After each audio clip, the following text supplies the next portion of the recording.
बिस्मिल्लाहिर्रहमानिर्रहीम। आज हम इस वीडियो में बायोलॉजिकल प्रॉब्लम नंबर 2 को डिस्कस करेंगे। पिछली वीडियो में हमने बायोलॉजिकल प्रॉब्लम नंबर 1 को डिस्कस किया था, जिसमें हमने ये पढ़ा था कि जो मलेरिया है वो किस वजह से होता है। तो वो तो हमें पता चल गया था कि वो प्लाज्मोडियम की वजह से होता है। पिछली वीडियो में मैंने आपको प्लाज्मोडियम कहा था कि ये एक मिक्सचर है, कंपाउंड है। तो ये मिक्सचर कंपाउंड नहीं, एक टीनी ऑर्गेनिज्म है, एक टीनी क्रिएचर है। ठीक है, तो पहले तो आप इस चीज को ना यानी क्लेरिफाई कर लें। तो आज हमने इस बायोलॉजिकल प्रॉब्लम नंबर जो 2 है वो ये है कि जो प्लाज्मोडियम है वो वजह तो है मलेरिया की, लेकिन ये मतलब ब्लड मैन के ब्लड में किस तरह जाता है आज हम वो डिस्कस करेंगे। तो पहले हम ओल्ड ऑब्जर्वेशन लेंगे, उनको डिस्कस करेंगे, ओल्ड ऑब्जर्वेशन को पढ़ेंगे और उन्हीं ऑब्जर्वेशन के जरिए आगे नई ऑब्जर्वेशन जो बनाई गई वो हम देखेंगे। तो पहले हम ओल्ड ऑब्जर्वेशन लिख लेते हैं, सिर्फ 2 लिखेंगे जो आगे हमने उनको इस्तेमाल करनी है। तो पहली जो थी मलेरिया एंड माशी प्लेसेस। माशी प्लेसेस यानी दलदले इलाके, मलेरियन माशी प्लेसेस हैव सम रिलेशन। इनका आपस में कोई ना कोई रिलेशन है मलेरिया फैलने की वजह। दूसरा ये था drinking water of marshy places are not cause of malaria। मैंने आपको पहले बताया था कि इनको लगता था कि जो मलेरिया है ना वो बैड एयर की वजह से फैलता है। तो बैड एयर क्यों होती थी? जो स्टिंगिंग वाटर होता था, दलदले इलाकों में जो बारिश का पानी खड़ा हो जाता था वो हवा को गंदा कर देता था। तो उन्होंने अगर उनको लगा कि जो पानी है वो अगर हवा को गंदा करता है तो वो पानी में कोई ना कोई ऐसी चीज होगी जो मलेरिया को मतलब फैलाने में मदद कर रही है। तो उन्होंने पानी पीकर देखा, तो वहां से तो साबित हो गया कि जो पानी है ना वो वजह नहीं है मलेरिया की।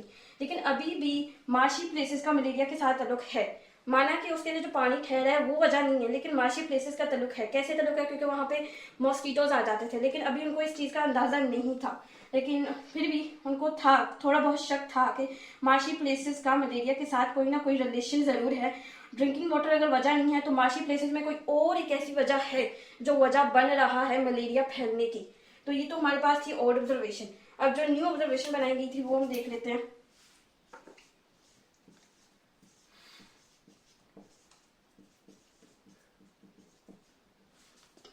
जो न्यू ऑब्जर्वेशन दी थी ना वो हमें 1883 में दी गई थी।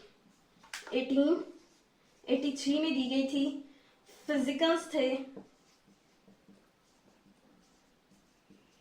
A.F.A. किंग। A.F.A. किंग एक फिजिकल्स थे जिन्होंने हमें 20 ऑब्जर्वेशन दी थी, लेकिन हमारे बुक में सिर्फ 3 डिस्कस की गई हैं, तो हम सिर्फ 3 डिस्कस करेंगे। हमें 20 ऑब्जर्वेशन दी गई थी A.F.A. किंग ने, लेकिन हम 3 डिस्कस करेंगे। जो पहली ऑब्जर्वेशन थी ना वो ये थी कि जो पीपल हैं वो आउटडोर्स जो सोते हैं, मतलब बाहर जो सोते हैं, उनको ज्यादा चांसेस होते हैं मलेरिया के एज कम्पेयर टू जो अंदर सोते हैं इंडोर्स। पीपल जो आउटडोर्स स्लिप करते हैं हैड मोर चांसेस, उनको ज्यादा चांसेस होते हैं मलेरिया होने के। जो इनडोर स्लिप करते हैं यानी सोते हैं उनको कम चांसेस होते हैं मलेरिया होने के, minimum chances to get malaria.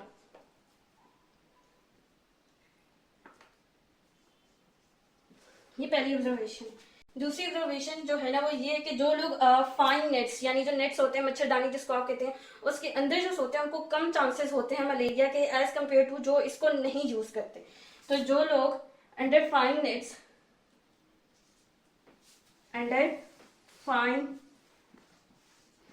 में सोते हैं उनको मिनिमम चांसेस होते हैं मलेरिया होने के। और जो इसको नहीं यूज करते, डोंट यूज फाइन नेट्स, जो फाइन नेट्स को नहीं यूज करते उनको मैक्सिमम चांसेस होते हैं मलेरिया होने के।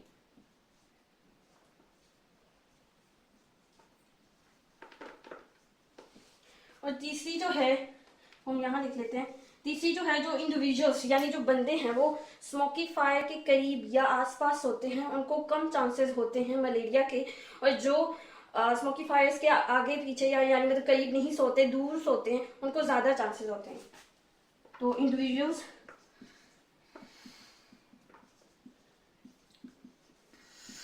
वो स्लेप्ट स्लीप से निकला हुआ है, इसकी पास्ट फॉर्म है ये स्लेप्ट। वो slept near smoky fire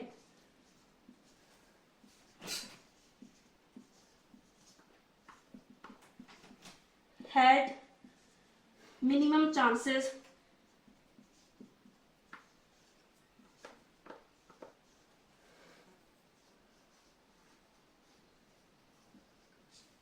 to get malaria।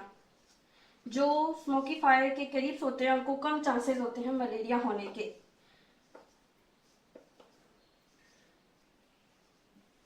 ये हमारे पास ओल्ड ऑब्जर्वेशन को लेकर उन्होंने न्यू ऑब्जर्वेशन बनाई 1883 में। AFA किंग ने हमें 20 ऑब्जर्वेशन दी थी, लेकिन हमारी बुक में ये 3 डिस्कस की गई हैं जो मैंने आपको समझा दी हैं। अब इस ऑब्जर्वेशन को लेकर उन्होंने हाइपोथेसिस बनाई जो हम डिस्कस करते हैं अभी।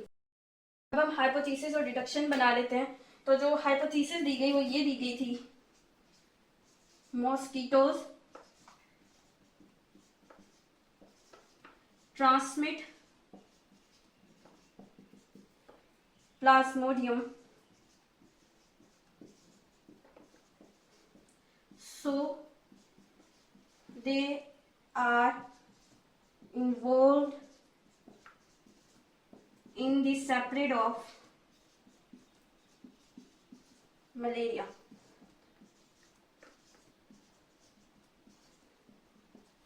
मॉस्किटोज जो है वो प्लाज्मोडियम को सेपरेट कर रहे हैं। तो इससे ये साबित हो गया कि जो मलेरिया फैल रहा है, सेपरेट जो है वो फैल रहा है, वो किसकी वजह से फैल रहा है, मॉस्किटोज की वजह से फैल रहा है। अब इस हाइपोथेसिस से उन्होंने डिडक्शन बनाई। डिडक्शन मैंने आपको बताया था इफ एंड देन का पैटर्न यूज करके बनाई जाती है।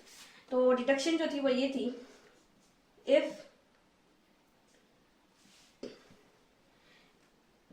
mosquitoes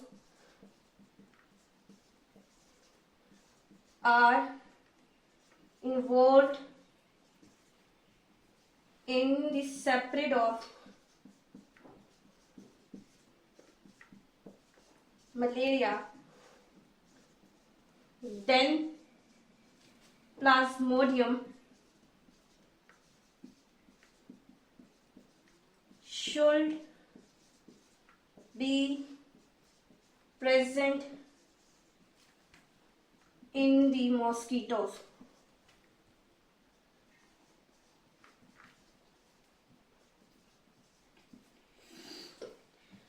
अगर मॉस्किटोज इन्वॉल्व हैं मलेरिया फैलाने में, तो देन प्लाज्मोडियम उनके स्टमक में या उनकी बॉडी में पाया जाना चाहिए। मॉस्किटोज की बॉडी में या स्टमक में प्लाज्मोडियम पाया जाना चाहिए।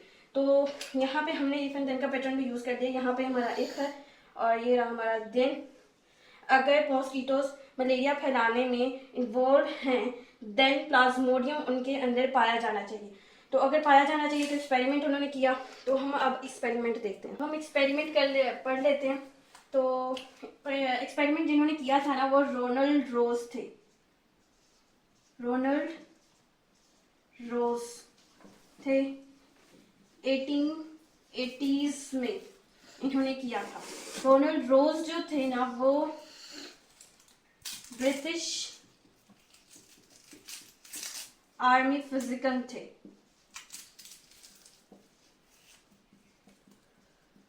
ब्रिटिश आर्मी फिजिकल्स थे और ये इंडिया में काम कर रहे थे। इंडिया में ये काम कर रहे थे। इन्होंने एक्सपेरिमेंट किया जिससे इन्होंने ये साबित किया कि जो प्लाज्मोडियम फैलने की वजह है ना वो मॉस्किटोज है। अब उन्होंने वो किया कैसे था, तो हम एक्सपेरिमेंट नंबर 1 यहाँ पे लिख लेते हैं, हेडिंग दे देते हैं एक्सपेरिमेंट नंबर 1।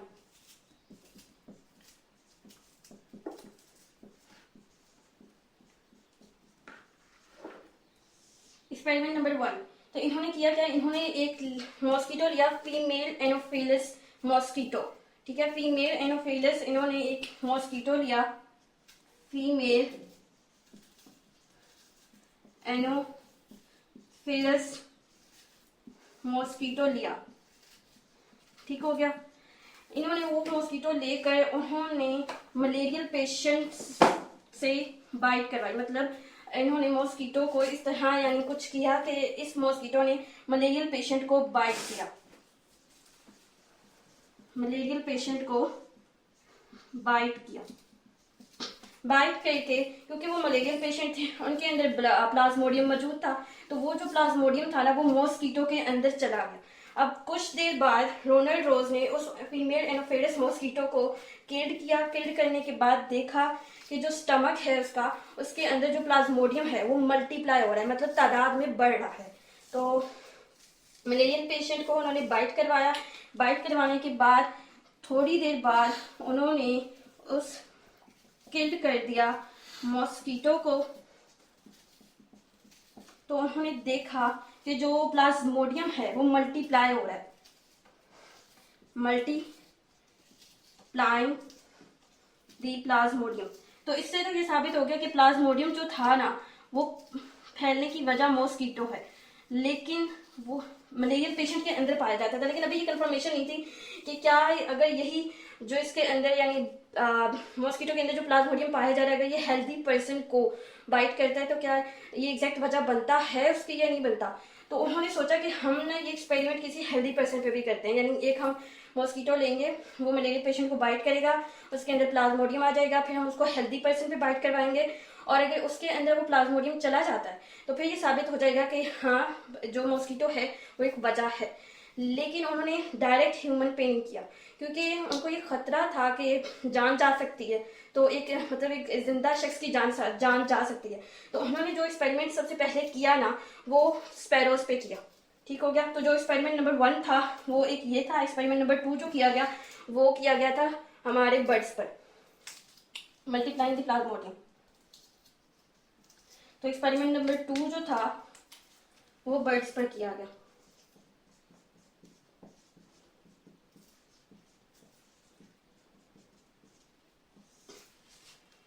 एक्सपेरिमेंट नंबर 2 को करने के लिए इन्होंने फीमेल क्यूलिक्स मॉस्किटो लिया।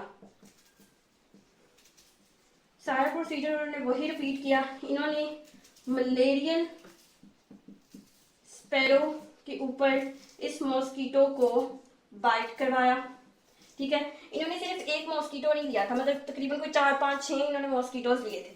तो उनमें से उन्होंने मान ले कुछ फ्यू मॉस्किटोज थे उनको उन्होंने किल किया। किल करने के बाद देखा कि जो प्लाज्मोडियम है वो मल्टीप्लाई हो रहा है। ठीक हो गया।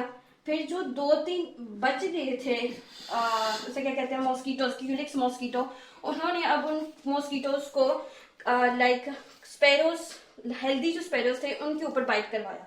जो रिमेनिंग हमारे पास मॉस्किटोज रह गए थे, रिमेनिंग क्यूलिक्स मॉस्किटो जो रह गए थे, बाइट करवाया इन्होंने हेल्दी स्पैरोज के ऊपर।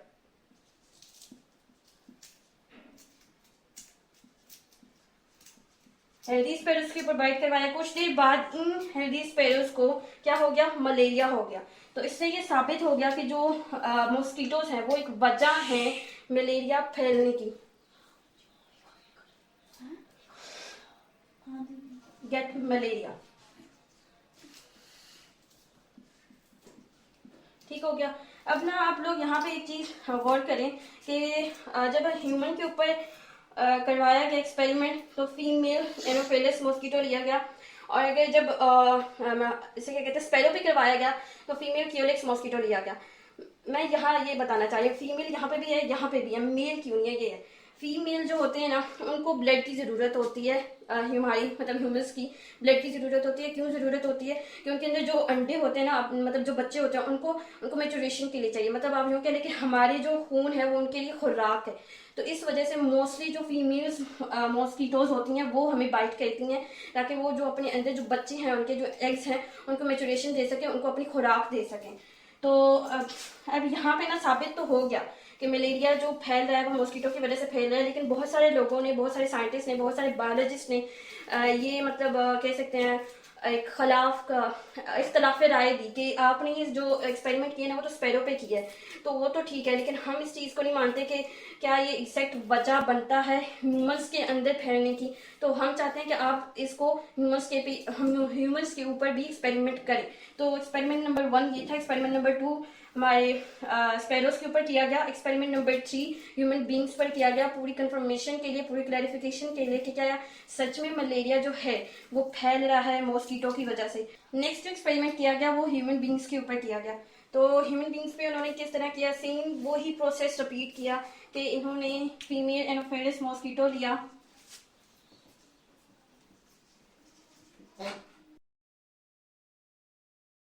फीमेल एनोफिलिस मॉस्किटो लिया, बाइट करवाया मलेरियल पेशेंट को,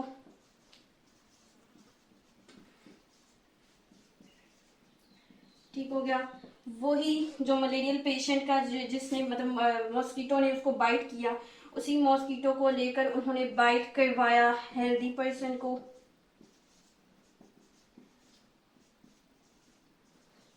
हेल्दी पर्सन को करवाया, कुछ देर बाद जो हेल्दी पर्सन था वो इल हो गया था मलेरिया की वजह से।